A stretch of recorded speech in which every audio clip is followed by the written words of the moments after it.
Yo kawanku, seperti biasa kembali lagi bersama channel ini. Video ini merupakan lanjutan pembahasan video kita yang kemarin. Tentunya sebelum kita berlanjut ke isi videonya, jangan lupa siapkan secangkir kopi hitam putih dan sebatang udut Sampurna Mil jika ada.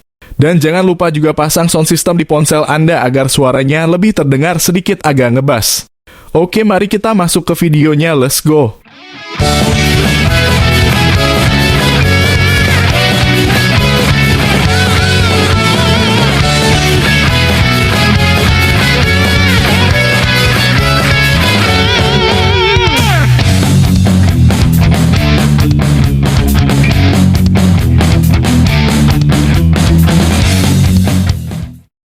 Adegan dimulai dengan memperlihatkan seorang Boruto yang telah berpindah ke tempat Himawari dan Kawaki berada di mana dia masih mewanti-wanti Kawaki mengaktifkan karmanya.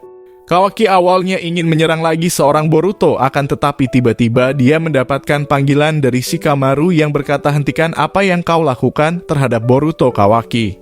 Kau harus mengetahui situasi dan kondisi sekarang ini di mana kita membutuhkan banyak tambahan kekuatan melawan para musuh. Aku tidak ragu sedikit pun dengan kekuatanmu, akan tetapi membiarkan Boruto ikut membantu adalah salah satu strategi yang menarik. Ketika nanti dia kehabisan cakra melawan penyusup, maka kau bisa melakukan apa saja terhadap Boruto. Nah, di sini demi membujuk Kawaki agar tak menyerang Boruto, Shikamaru berpura-pura menyusun strategi untuk melemahkan Boruto. Shikamaru pikir rencana ini akan berhasil dan Kawaki pasti akan menyetujuinya. Kemudian Kawaki pun sempat berpikir aneh terhadap statement dari sang paduka Maharaja Hokage ke-8 Shikamaru, namun Kawaki akhirnya setuju. Adegan lalu berpindah dulu kepada Himawari di alam bawah sadarnya yang memanggil-manggil nama Kurama, karena saat ini Kurama tak menghiraukannya akibat biju itu pergi masuk ke alam bawah sadar dari Naruto. Momen tersebut hanya bisa dilakukan oleh para biju yang menyimpan cakra mereka ke tubuh Naruto, termasuk pula Kurama yang pasti masih bisa terhubung. Dalam keadaan nostalgia tersebut, Naruto kemudian berkata, yang tak bisa bangkit kembali setelah menggunakan mode Baryon, Kurama. Kurama lalu berkata, aku tidak berbohong dan kau harusnya memahami ucapanku sebelumnya bahwa kau harus menjaga dirimu sebelum hari itu datang. Ucapanku tersebut mengarah kepada diriku yang akan hidup kembali, namun aku sendiri bahkan tak tahu kenapa rentan waktunya sangat begitu singkat. Terlebih lagi, aku bangkit di tubuh Himawari dan mungkin itu efek dari cakraku yang juga turun kepadanya ketika dia masih di dalam kandungan.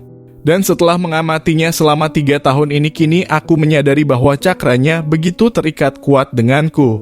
Naruto, lalu perlu kau ketahui Himawari begitu menderita ketika kau dikatakan telah mati oleh orang-orang Konoha.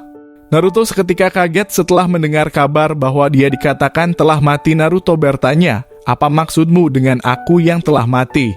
Kurama menjawab, kau telah terkurung ke dimensi Kawaki selama 3 tahun lamanya. Dan tak ada satupun yang tahu jika kau disegel oleh Kawaki. Informasi yang beredar kau disebarkan telah mati dibunuh oleh anakmu sendiri yakni Boruto.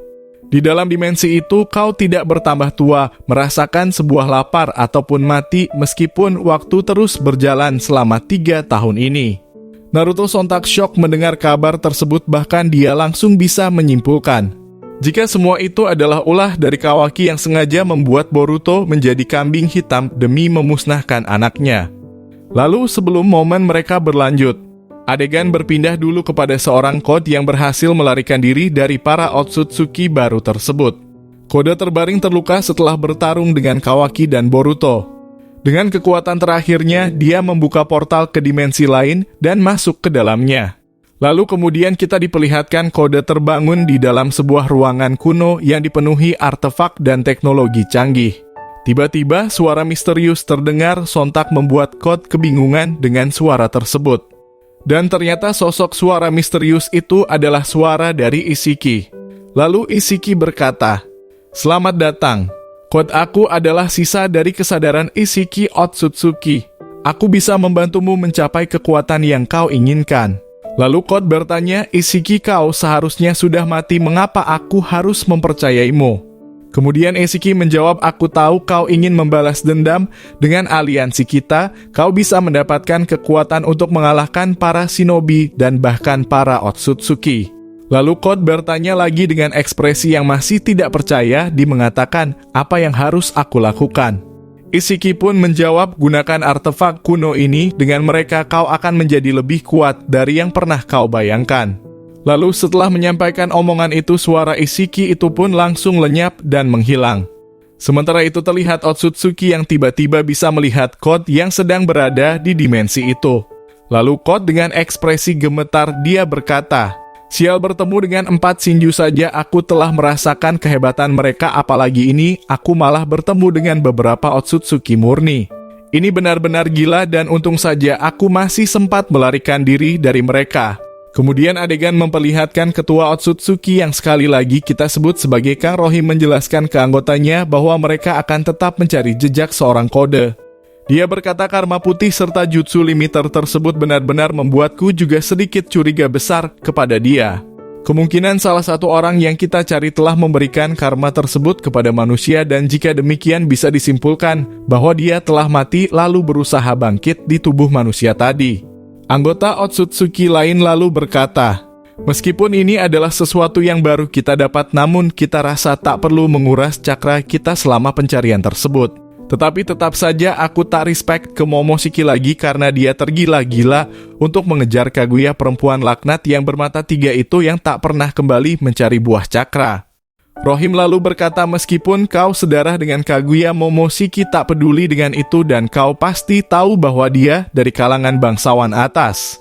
Aku mengenal seperti apa seorang Kinshiki dan kau lihat dia bahkan setia menjaga seorang Momoshiki mencari Kaguya. Nah, seperti yang kalian ketahui, kehancuran di dunia shinobi pasti akan terjadi apalagi fakta bahwa Shinju belum berubah menjadi evolusi terakhir mereka.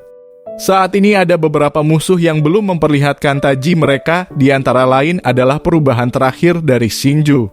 Kemunculan Shiba Otsutsuki yang mungkin akan ditampilkan oleh Kishimoto Code yang masih melarikan diri, ancaman dari Momoshiki serta kedatangan para Otsutsuki baru yang pernah Amado katakan di chapter-chapter sebelumnya. Untuk Kawaki sendiri, admin gak menghitungnya sebagai musuh saat ini, karena faktanya dia masih memihak ke Konoha meskipun hanya sebatas gimmick saja. Lalu kemudian adegan kembali lagi pada Boruto dan Kawaki di mana mereka menemui Himawari sambil mencoba untuk melihat keadaan seorang jura. Setelah Kawaki mendapatkan laporan dari Shikamaru stop menyerang Boruto, Kawaki lalu bertanya ke Boruto dengan berkata, kau tampaknya benar-benar disayang oleh orang di sini meskipun telah menjadi seorang musuh, bahkan aku dilarang untuk menyerangmu karena mereka membutuhkan kekuatanmu melawan para musuh. Lalu dengan ekspresi serius Boruto menjawab, kok jika Shikamaru ingin sesuatu yang lebih berguna maka aku siap membantu desa Konoha karena ini adalah tanah kelahiranku. Jadi jika dia membutuhkanku maka kau seharusnya setuju. Dan setelah ini selesai aku bersiap untuk melanjutkan urusan kita berdua. Tapi perlu kau ingat, aku tidak akan membunuhmu karena kau adalah saudaraku Kawaki. Lalu Kawaki kemudian tersenyum sambil berkata, kau terlalu percaya diri dengan hal itu Boruto. Ketika sedang berbicara seperti itu, tiba-tiba muncul Bijudama dari arah Jura menuju mereka bertiga. Dua Bijudama tersebut kemudian mengejutkan mereka di mana Himawari langsung menahan itu menggunakan lengan cakranya. Boruto panik dan mengucap nama Himawari sementara Kawaki kemudian menyuruh Hima untuk melemparkan itu kepada Jura kembali. Himawari kemudian bergerak untuk mengambil Bijudama tersebut kepada Jura akan tetapi Jura langsung memblokadenya dengan sebuah mokuton. Jura diperlihatkan bangkit dari tempatnya setelah mengalami serangan fatal dari Himawari sebelumnya. Meskipun dia telah 2 kali diserang di titik cakranya, tetap saja Jura masih bisa selamat karena tubuhnya memiliki regenerasi. Dengan ekspresi kesakitan Jura berkata, kau benar-benar bocah yang pandai dalam menggunakan kekuatannya. Sambil berkata demikian, dia memperkuat mokutonnya untuk mengunci seorang Himawari. Lalu Jura menyerap kembali Bijudama yang ada di lengan Himawari. Nah, melihat Himawari terkena perangkap, Jura Boruto pun bergerak dengan mencabut pedang miliknya lalu berusaha untuk menebas kayu yang melilit tubuh adiknya itu. Momo-chan dari dalam tubuhnya pun berkata, hati-hati karena sepertinya ini bagian dari jebakan seorang Jura. Boruto kemungkinan membuat dirinya lalu seketika saja menyuruh Kawaki untuk menyerang Jura Semen, dia akan menyelamatkan Himawari. Kawaki kemudian terbang sambil mengeluarkan beberapa besi Daikokuten dari matanya ke arah Jura. Bersamaan dengan lengannya berubah menjadi besar, saat itu terjadi Jura kesal bahwa dalam keadaan lemah dia harus mendapatkan serangan kembali dari Boruto ataupun Kawaki. Alhasil Jura langsung mencoba menghindar dari serangan Kawaki yang mana itu berefek pada lemahnya kayu yang melilit Himawari. Melihat celah atau kesempatan itu, Boruto pun kemudian menebas kayu tersebut dan dia lalu berhasil menyelamatkan adik kandungnya. Himawari terlihat sedikit mengalami keluhan yang mana kayu Jura ternyata perlahan menyerap cakranya. Himawari lalu pulih kembali setelah dia memiliki tekad api Konoha yang tak menyerah, sama persis dengan semangat yang dimiliki oleh ayahnya, yakni Nanadaime. Dia berdiri kembali sambil memperlihatkan ekspresi yang sangat menyeramkan di depan Boruto. Coba kalian bayangkan bahwa Himawari yang dulu pernah kehilangan boneka saja dia sangat marah ke Boruto dan seperti kerasukan sambil mencoba melakukan lock-on ke kakak kandungnya sendiri. Apalagi sekarang yang mana dia kehilangan Inojin tepat di depan matanya, pasti amarahnya bahkan lebih mengerikan lagi dan sulit untuk dibayangkan. Himawari bangkit kembali, bahkan aura semangatnya membuat Momochan, sang preman Otsutsuki tersebut merasakan kengerian yang luar biasa. Tapi adegan kemudian berpindah kepada seorang Sakura yang diperlihatkan sedang berlari ke tempat tim 10 berada. Nah, ketika Sakura masih di perjalanan ke tempat tim Shikadai, dia dihubungi oleh Shikamaru bahwa tak jauh dari lokasi mereka Sakura akan bertemu dulu dengan Sarada dan juga satu penyusup yang mirip Sasuke. Sehingga Shikamaru menyuruhnya untuk berputar atau menghindari rute tersebut agar dia tak dihalangi oleh Shinju Hidari. Sakura lalu menjawab, "Baik, aku menerima perintah tersebut meskipun sebenarnya cakranya benar-benar mirip seperti Sasuke. Aku harap informasi dari Konohamaru benar jika penyusup itu bukanlah Uchiha Sasuke." Sakura kemudian berlari dan mengambil jalan lain agar dia bisa cepat mengatasi masalah di tim 10 di sana. Sementara itu di tempat tim 10 berada, mereka masih menunggu seorang Sakura, namun tiba-tiba muncul Shinju wanita di situ dengan berkata, "Sayang sekali bahwa salah satu target utamaku malah dilukai oleh Jura."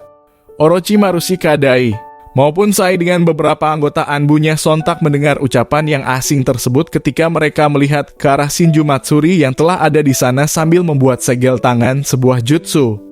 Tapi setelah momen tersebut, adegan ternyata tiba-tiba telah berakhir di sini. Mungkin itulah informasi kali ini yang bisa admin sampaikan kepada kalian.